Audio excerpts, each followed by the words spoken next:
Hello friend, welcome to Infotech IT classes. तो सभी लोग कनेक्ट हो जाइए। बहुत ही इंपॉर्टेंट वीडियो होने वाली है। अगर आप एनसीएल का फॉर्म फिल करने जा रहे हो या कर दिया है तो कटाप के बारे में आपको बहुत अच्छे तरीके से समझना है। क्यों? क्योंकि भाई आपको उस लेवल की तैयारी करनी है कि आप जो बच्चे कमेंट करते हैं ना, कटअप की चिंता ही करनी, क्योंकि इतने नंबर अच्छे ला देने हैं कि डायरेक्ट आपका चाहे वो शॉर्ट लिस्टेड में नाम हो चाहे फाइनल की जो कटअप आए उसमें आपका नाम एक सुनहरे अक्षरों में लिखा हुआ है। तो सभी का वेलकम है भाई, और कटअप के बारे में चर्चा करेंगे। और मैं बार बार यही वर्ड बोल रहा हूँ, जिन बच्चों ने एनसीएल यानी आईटीआई प्लस एनईसी की रखी है तो उसके लिए भाई गोल्डन अपॉर्चुनिटी है। 2025 की सबसे अच्छी वैकेंसी है। क्यों अच्छी है? क्योंकि फैसिलिटी बहुत है यहाँ पे और अच्छा सिलेबस है। सिलेबस की वीडियो भी मैंने बना दी है आपको।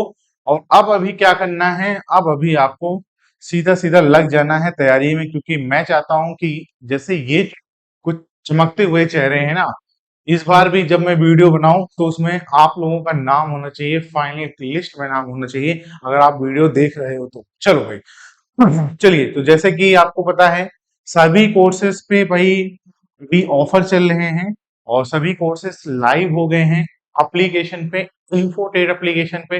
अगर आपने अभी तक नहीं डाउनलोड किया है तो जाके डाउनलोड करिए। और आप फिटर टेट से हैं और चाहते हैं कि सर हमारी तैयारी नहीं हो पा रही या कंप्लीट हो गया तो हम सर आते हुए क्वेश्चंस कैसे गलत कर जाते हैं, तो इसकी पूरी रणनीति मैंने ऑलरेडी जो सिलेबस का वीडियो था वहां पे बता रखी है कि एक रोड मैप तैयार कर रहा है। क्योंकि आपने ये ना मानो कि भाई 3 से 4 5 महीने लगेंगे इस एग्जाम को कराने में, नहीं। मोटा मोटा मैं मान के चलो 2 महीने। 2 महीने आपको प्रॉपर तरीके से सिलेबस को अपने कंप्लीट करना है और साथ ही साथ रिवीजन करना है। तो मैं आपको दोनों, क्योंकि जो कंसेप्ट आपका क्लियर नहीं है तो वो पहले मैं आपको क्लियर करवा रहा हूँ एप्लीकेशन पे, साथ ही साथ मैं आपको मोस्ट इंपॉर्टेंट क्वेश्चन की सीरीज चला रहा हूँ तो उसको भी आपको वॉच करना है।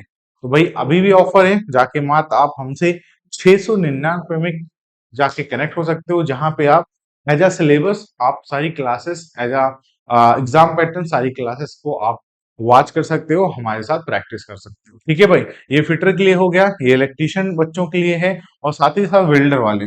तो वेल्डर वालों के लिए बहुत अच्छी अपॉर्चुनिटी है, तो इस अपॉर्चुनिटी को जाने मत देना। चलिए, उसके लिए कुछ नहीं, आपको इन्फोटेक एप्लीकेशन डाउनलोड करना है। जो जितनी भी क्लास की पीडीएफ होती हैं, फ्री आप कंटेंट, सब कुछ आपको इन्फोटेक एप्लीकेशन पे मिल जाएगा। चलिए, अब मैं बात करता हूँ सर कटाप क्या थी। सबसे पहले आपका जो डाउट है, और ये बच्चा आपने अगर आप वीडियो नहीं देखी है तो भाई जरूर देख लेना, क्योंकि एनसीएल में सिलेक्टेड था 2021 में, तो जाके देख लेना। थोड़ा सा आपको आइडिया लग जाएगा कि जॉब प्रोफाइल क्या है, जॉब पर क्या है, क्योंकि ऑलरेडी 2 3 4 महीने इसने जॉब कर ली थी, तब मैंने इसका फाइनल जाके इंटरव्यू लिया था। ठीक है भाई, तो जाके आप देख लेना। चलिए आइए, और इस अपॉर्चुनिटी को जाने मत देना, मैं बार बार कह रहा हूँ, बहुत अच्छी अपॉर्चुनिटी होने वाली है। चलिए, सबसे पहले मैं आपको थोड़ा सा कटाप बताता हूँ, टेक्नीशियन की कटाप क्या गई थी। ये कटाप प्रेडिक्ट कर रहा हूँ फाइनल की वैकेंसी कितनी थी, उसको भी मैं आपको दिखा दूंगा कि लास्ट ईयर 2000 जो 20 में वैकेंसी निकली थी, वैकेंसी कितनी थी। और साथ ही साथ शॉर्ट लिस्टेड, क्योंकि भाई उन्होंने पूरी किताब तो नहीं दी थी, ध्यान रखना मेरी बात को सुनना। उन्होंने एक पीडीएफ फाइल दे दिया था जिसमें मैक्सिमम मार्क दिखा दिए थे इस कैटेगरी का, ठीक है, और दूसरा दूसरा कि उसका रूल नंबर दिखा दिया था। तो वो जो किताब थी only for short listed for document verification के लिए। और उसके बाद एक फाइनल मेरिट और बनी थी, यानी फाइनल कट ऑफ और आई थी, जो कि उन्होंने बस उसी में से उठाया था। फाइनल कट ऑफ सोने की थी, मेरी बात को सुनना। मगर जिन बच्चों के नंबर अच्छे थे, मैं एक मोटा मोटा बता दूंगा कि कितने बच्चों का फाइनल जो सिलेक्शन हुआ वो हुआ, ठीक है। मगर इन्होंने एक कट ऑफ दिखा दी थी कि मैक्सिमम मार्क इस कैटेगरी के ये हैं और मैक्सिमम मार्क इस कैटेगरी के हैं और इस स्टेट का बच्चा है। ठीक है, जैसा कि आपको पता है भाई, टेक्नीशियन ग्रेड 3 ट्रेनिंग, जिसमें इलेक्ट्रिशियन की निकलती है, फिटर, टर्नर, वेल्डर और मशीनिस्ट की। लास्ट ईयर तो टर्नर और मशीनिस्ट की वैकेंसी भी आई थी, मगर इस बार टर्नर और मशीनिस्ट की वैकेंसी नहीं देखने को मिल रही है। ठीक है भाई, चलो आते हैं। अब मैं बात थोड़ा सा मोटा मोटा कर दूं कि भाई वैकेंसी क्या थी। देखो, कैटेगरी वाइज वैकेंसी क्या थी 2021 21 और 20 में जब नोटिफिकेशन आया था, क्योंकि 21 का एग्जाम हुआ था। ठीक है, तो भैया टोटल जो वैकेंसी थी आपकी 64 किस्में थी यूआर कैटेगरी में, दोनों में, जो कि आपकी 2 पोस्ट निकल के आती हैं। ठीक है, और दूसरा है ओबीसी में आपके 21 पोस्ट है। अगर आप एससी कैटेगरी से हैं तो उसके लिए भी 21 पोस्ट है। अगर आप एसटी से हैं तो आपकी 29 पोस्ट है, और ईडब्ल्यू से तो आपकी और 14 पोस्ट। टोटल वैकेंसी की बात करूं तो भैया 149 वैकेंसी थी इस बार। तो वही और अच्छी 50 और प्लस जोड़ दो, ठीक है 49 में 200 की वैकेंसी देखने को मिल रही है। तो भाई अपॉर्चुनिटी, मैं बार बार कह रहा हूँ अपॉर्चुनिटी है, ठीक है।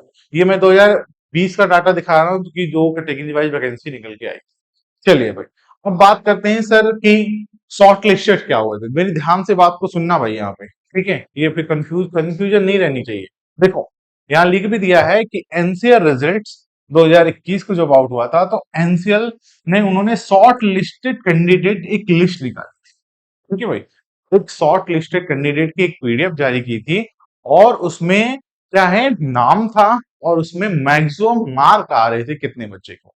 तो मैंने ना उसको कैटेगरी वाइज, मेरी बात को सुनना, कैटेगरी वाइज सिलेक्ट कर दिया था कि भाई शॉर्ट लिस्टेड के लिए इस नंबर से उठाया गया था। और फिर जाके ना फाइनल मेरिट बनी थी। मेरी बात को सुनना ध्यान से, जब इन्होंने इसी में से, क्योंकि कुछ बच्चों का सिलेक्शन हुआ था, मान लो कि भाई 200 बच्चों को लिया था, ठीक है, डॉक्यूमेंट वेरिफिकेशन दिए मोटा मोटा, और फिर उसमें से फाइनल मेरिट बनी थी जाके। फाइनल मेरिट जब आई थी, फाइनल रिजल्ट आया था, ओनली फॉर उनका रूल नंबर और नाम था बस। उन्होंने ये नहीं प्रिडिक्ट किया था कि कितने नंबर से बच्चों को फाइनल उठाया है, बट उन्होंने ये बता दिया था कि हम इतने बच्चों को इस इतने मार्क हैं तो हम मिनिमम मिनिमम इतने बच्चों को हमने शॉर्ट लिस्टेड किया है, ठीक है। तो वही चीज, जैसे आप यूआर से हैं, यूआर कैटेगरी से हैं, तो भैया आपके, भाई 100 में बता रहा हूँ, 67 नंबर थे तो इन्होंने शॉर्ट लिस्टेड कर लिया था, ठीक है, एक मोटा मोटा। उसके बाद ओबीसी से हैं तो 65 नंबर है, ठीक है भाई। और एससी से हैं तो 63 नंबर पे इन्होंने उठाया था।